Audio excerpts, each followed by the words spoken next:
So you just got yourself a brand new Sony Bravia TV, congratulations, and I'm sure you already know that this TV has been expertly calibrated by the professionals at Sony.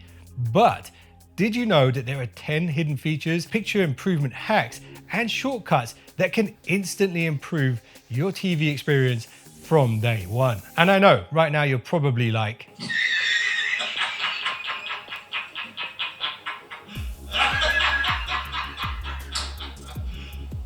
serious? and yes, I am serious, and I've done my best to put these tips in order of importance, but it's worth sticking around to the end because I've saved a few little surprises for you guys. Anyway, let's kick this off with number one. So I'm 99% sure you've experienced this problem in the past. You've sat down on the sofa, you got all comfortable, and then you realized that you can't find the damn remote. Well, your Sony Bravia TV has a unique feature built into it. All you need to do to use it is push the power button once and a menu will pop up. If you tap it again, you can toggle across to the Find My Remote feature and then push and hold it to chime the remote. And this remote also has backlighting built into it, making it easier to find. That feature is exclusive to the Bluetooth remote, so just keep that in mind. So your Bravia TV is responsible for delivering a powerful picture performance. And when you give it greater power, it can reach its peak performance. And that will make total sense in a minute. But first, let's jump into the settings, go to all settings, and then scroll down to system. Here you want to go to power and energy, and then energy modes. And by default, this will be set to low. You want to switch it to optimized or increased. And there is one more step to unlocking peak picture performance. You need to go to the Eco dashboard, which can also be found in this menu. This jumps you into the Eco dashboard. Scroll across and make sure you turn off auto adjust picture according to ambient light. What your TV will do is use the sensors on it to detect if the room is dark. If the room is dark, it will dim the TV in order to save power. But this compromises the picture sometimes. So if you turn this off, you are taking full control over the brightness of your TV. And here's a little bonus tip for you gamers out there. Don't you hate it when your TV tries to auto shut down whilst gaming? If you scroll across a bit further, you can turn off when watching or extend the time. So this next one is a hidden exclusive Sony feature that will only be accessible whilst watching movies. So I'm gonna load up a movie here on Disney, for example. Now, once you've started a movie, what you can do is on the remote, hit the 3 dots button right here. This will bring up Sony's exclusive My Cinema presets, and it will default to the director's cut, which is the most accurate colors straight out of the box that you can get on this TV. But there are two other options. So if you go across, there is the daytime setting. This takes that same color calibration and just boosts the peak luminance. And then there is this one. It takes the expert colors and adds a little boost to the dialogue frequencies from the TV. So if you're struggling to hear voices,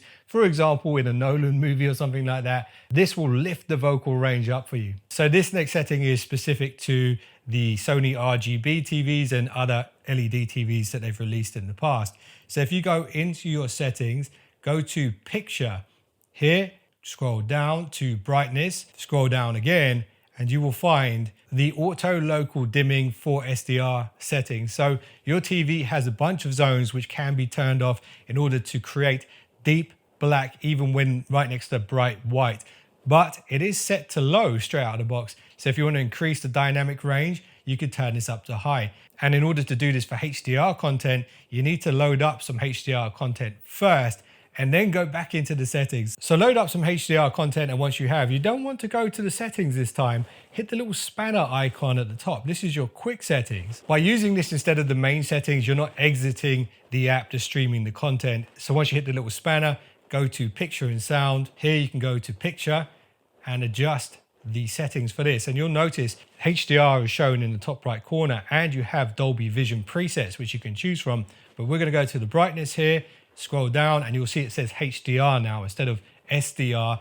And once again, we can go to the auto local dimming, which is on medium right now, set this to high. Generally speaking, this is going to be much better when watching HDR content. If you find that you're starting to see some artifacting with your standard definition content, you could leave it on medium or low. Okay, so I'm assuming at some point in time, you might be watching a live TV broadcast or some YouTube videos, and those types of content are not always shot in HDR, and that's why you do want to adjust this SDR setting. So if you jump into the settings using the little settings button this time, not the spanner, Let's go to picture. Again, we're going to go to brightness. And here you'll see your SDR brightness will likely be around 35 or 40. Before you adjust this, what you want to do is scroll down a bit further and go to the peak luminance. Here, set this to high. Now you get the maximum output when it comes to brightness from this TV. And once you've done that, you can then go back to your brightness and boost this up to the maximum. That way, when you're watching your standard definition content, you're getting the brightest whites, and because you've adjusted the dimming zones, you're going to get the deepest black. So a much broader dynamic range for standard definition content. And there is one more setting to be aware of when it comes to standard definition. Consider this a little bonus tip. Let's go back into the picture settings. This time we're going to scroll down to clarity and scroll down again, and you'll find this reality creation. So Sony's TVs have a database of images, and essentially what this does is it fills in missing details in the lower definition content, and you can actually adjust this manually and set it to detail preferred or cleanness, so it will sharpen up edges, and you can adjust the intensity of this. So if you're going to be watching lots of old movies and stuff that was filmed a long time ago on not so good cameras, well then this will come into play. So this is definitely a good one to know about if you do prefer watching the older stuff. Okay, this next setting is one that the pros often recommend you switch off. However, I do believe it's better that you're aware of where to find it in case you're the type of person who likes to watch lots of sports on your TV. So let's go to the settings menu again. We're going to go to picture. Here we're going to go to motion and then motion flow. So here you can set this to custom and actually dial in how smooth you want the motion to be. This uses frame interpolation to smooth out a ball if it's juddering across the pitch when it's kicked, for example. You could turn up the smoothness, and if you want to, you can adjust the clearness as well. I suggest you play around with this to see what works for you and for the types of sports that you like to watch. But like I said, the pros will tell you to turn this off, and I would recommend that if you're just going to be watching movies on your TV, because that way you're not adding extra processing on top of the content, which shouldn't really be there. Films are usually filmed at specific frame rates, and it's kind of the creator's intent for you to see it in that way. Okay, this next one is going to be very important for you if you're using external devices with your TV. For example, streaming devices or Blu-ray players or non-Sony gaming devices. So check this out. We go into the settings. We go to all settings. Here at the top, channels and inputs. Scroll across to external inputs. On this page, if you scroll down to HDMI signal format, your devices that are plugged in should show up here. Make sure the ones that require the fastest connection and the most enhanced connection, for example, a PC or an Xbox or something like that, is set to enhanced format. That way you're getting the highest quality signal from that device to the TV. By default, it will be set to standard. If you are using a PlayStation, however, it will detect that it is a PlayStation and automatically switch it in to the enhanced format. Okay, here's another little bonus tip for you guys. If you want custom picture profiles per app or per inputs, what you can do is use the little spanner icon on the remote, bring up your quick settings, go to picture and sound. You'll have to switch this into the manual mode by going over to video and images. Here you'll see this little box, adjust only for Disney Plus app. If you enable this, any adjustments you make here to the picture and sound settings will only apply to this one specific app or input. Okay, this next tip is one you definitely don't want to skip if you have one particular streaming app that you use more than the others. See this little star button here on the remote? Here's how you can use it. Go into your settings, go to all settings, scroll down until you see remotes and accessories. Here, scroll down to set up remote buttons, and here you should see your star button. You can then click on this and go to favorite app.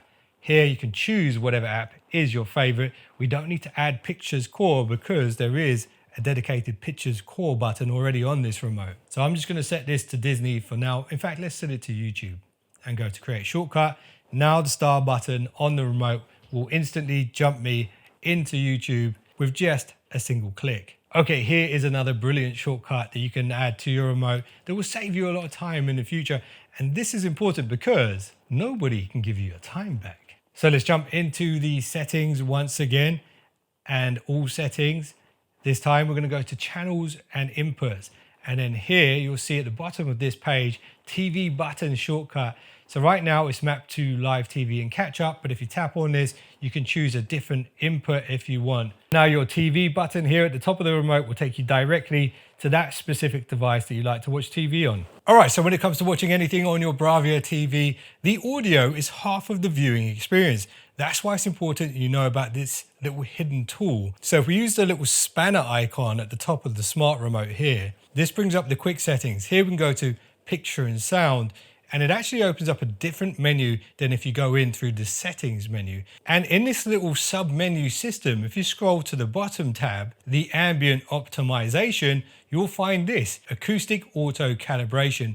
When you activate this feature, you can specify whether the TV is on the tabletop or on a wall, set it up accordingly, and then go to calibration setup. This will use the mic in the smart remote and fine tune the audio according to your seating position in front of the TV. So at this point, I just want to thank you for making it all the way to tip number 10. And if you know my channel, you already know I always save some bonus quickfire tips and tricks for you guys. So let's do these real quick before we wrap this up. So one of the great features on your Sony Bravia TV is all of these movie recommendations. But how do you know if it's a good movie or not? Well, there's a really easy way to find out, and this is a hidden feature that a lot of people don't know about. If you push and hold the select button on one of these tiles, you will actually see a little sub menu pop up with the option to watch a trailer for that movie, so you can figure out whether it's actually worth spending the time watching it or spending the money to watch it. And this movie right here is definitely one you want to watch. This of course is a Sony product, and there is a really cool feature here. If you have your PlayStation not connected to the TV directly, you can use PlayStation Remote Play, so you can set that up and it will wirelessly stream over your home network. And when you are gaming, whether directly from your PlayStation or remotely, you can do this. At any point whilst gaming, if you hit the button with the 3 dots, this brings up Sony's own game enhancer features, so you can adjust through different gaming specific picture modes for different types of games. You can adjust the VRR, motion blur reduction. All of these gaming specific settings have been added to this TV to help improve the chances of you winning more games. Now there are a bunch of pre-installed apps on your TV, and you can install loads more just by going to the apps tab. But there is one app you want to take a look at if you want to set up a nice little ambient environment around your TV even when it's not in use. So if you go to your apps, scroll across, you will find this, the living decor. Go to this and set it up for the first time. This essentially acts as wallpapers that can be shown on your TV whilst it's not in use. You can also choose different themes. And if you go into the settings, you can actually have music as well to go along with these wallpapers. Now, there's a problem you might run into with your streaming services. Let's say you like to watch The Walking Dead or horror movies, and you have some kids who also like to use the TV. You probably don't want these horror movies popping up on the screen when they're using the TV. That's why it's important you know how to create a kid's profile. So if you go to your icon over here, go down to your icon and hit the little plus next to that. Here you can set up another profile specifically for your kids. And there is one more important step to this, where you see the choose accounts page. If you go to manage accounts, you can actually add a PIN number to your own profile. So that way, if you do have kids, they won't be recommended all the horror movies and stuff. Okay, one last hidden hack.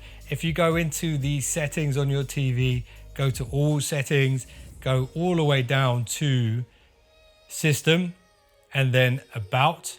And here, if you go to the Android TV OS build and click this continuously, this will unlock the developer mode. I've already unlocked it, but once you've done it 7 or 8 times, it will open up and there'll be a new set of settings available to you. Now, if you go into this, scroll down a little bit, you can actually make your TV feel even faster than it already does by doing this. Change your window animation scale to 0.5, transition animation scale 0.5, and also animation duration scale to 0.5. Now your TV will feel even faster than it already did. So there we go. Those were the first 10 things to do plus some bonuses. I have made another video just like this on another Sony TV. Some of the same tips might be in there, but there's also a few which I didn't mention. That thumbnail's on screen right now if you want to check it out. There's also this really cool Sony gadget that just came out recently that I think you guys might find interesting if you're Sony fans. That's also on screen right now. And if you just subscribed, you are now one of the finest subscribers known to man, and I'll see you guys in the next one. Don't be late.